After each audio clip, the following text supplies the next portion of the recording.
ಅಷ್ಟೊತ್ತು ಗ್ರಹದ ಬಗ್ಗೆ ವಿವರಣೆ ಕೊಟ್ಟು ನನ್ನ ರಾಶಿಗೆ ಏನು ಹೇಳಲೇ ಇಲ್ಲ, ಈ ಥರದ್ದೆಲ್ಲ ಬರಲೇ ಇಲ್ಲ ಅಂತ ಅಂದುಕೋಬಾರ್ದು ನೀವು.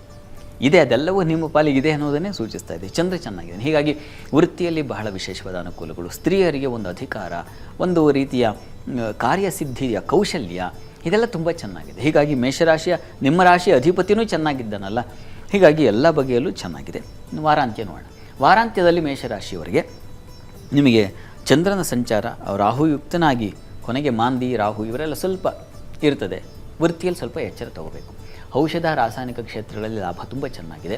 ಅದರಲ್ಲೂ ಈ ಪೆಸ್ಟಿಸೈಡ್ಸ್ ಅಂತೀವಲ್ಲ, ಈ ಕೃಷಿಗೆ ಸಂಬಂಧಿಸಿರ್ತಕ್ಕಂಥ ಔಷಧಿ ಅದು ತುಂಬ ಚೆನ್ನಾಗಿದೆ, ವಿಶೇಷ ಲಾಭ ಬರ್ತದೆ. ದ್ಯೂತ ವ್ಯಸನ ಇತ್ಯಾದಿಗಳಿಂದ ಸ್ವಲ್ಪ ನಷ್ಟ ಸಂಭವಿಸಬಹುದು. ಹುಷಾರು. ಯಾವುದಕ್ಕೋ ದುಡ್ಡು ಹಾಕಿಬಿಟ್ಟೆ ಹೊರಟೋಯ್ತು ಅಂತ ಈ ಥರ ಕಂಗಾಲಾಗ್ಬಿಡ್ಬೇಡಿ. ವಾರದ ಆದಿಯಲ್ಲಿದ್ದಂಥ ಎಲ್ಲ ಸಂತೋಷ ಒಂದು ಕ್ಷಣದಲ್ಲಿ ಹಾಳಾಗ್ಬಿಡೋ ಸಾಧ್ಯತೆ ಇರುತ್ತೆ. ಅದು ಬಹಳ ಮುಖ್ಯವಾಗಿ ಬುಧವಾರ ಗುರುವಾರ ಈ ದಿವಸ ಸ್ವಲ್ಪ ಎಚ್ಚರಿಕೆ ಬೇಕು. ಅಲ್ಲಿ ಬುಧವಾರ ದಿವಸ ಶುಕ್ರನ ಸಂಕ್ರಮಣ ಇದೆ. ಆಗ ಸ್ವಲ್ಪ ವ್ಯತ್ಯಾಸ ಆಗಿಬಿಡಬಹುದು.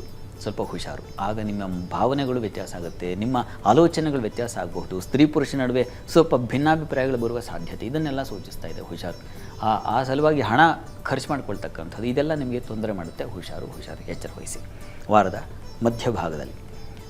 ಇನ್ನು ಪರಿಹಾರಕ್ಕೆ ಏನಪ್ಪ ಅಂತಂದರೆ ವಿಷ್ಣು ಸಹಸ್ರನಾಮ ಹೇಳ್ಕೊಳ್ಳಿ, ತುಂಬ ಸಹಾಯಕವಾಗುತ್ತೆ. ಮತ್ತು ಕೃಷ್ಣ ಸನ್ನಿಧಾನದಲ್ಲಿ ತುಳಸಿ ಅರ್ಚನೆ ಮಾಡಿಸಿ. ಇದರ ಜೊತೆಗೆ ಕೃಷ್ಣ ಸನ್ನಿಧಾನದಲ್ಲಿ ತುಳಸಿ ಅರ್ಚನೆ ತುಂಬ ಸಹಾಯವಾಗುತ್ತೆ, ಮಾಡಿ.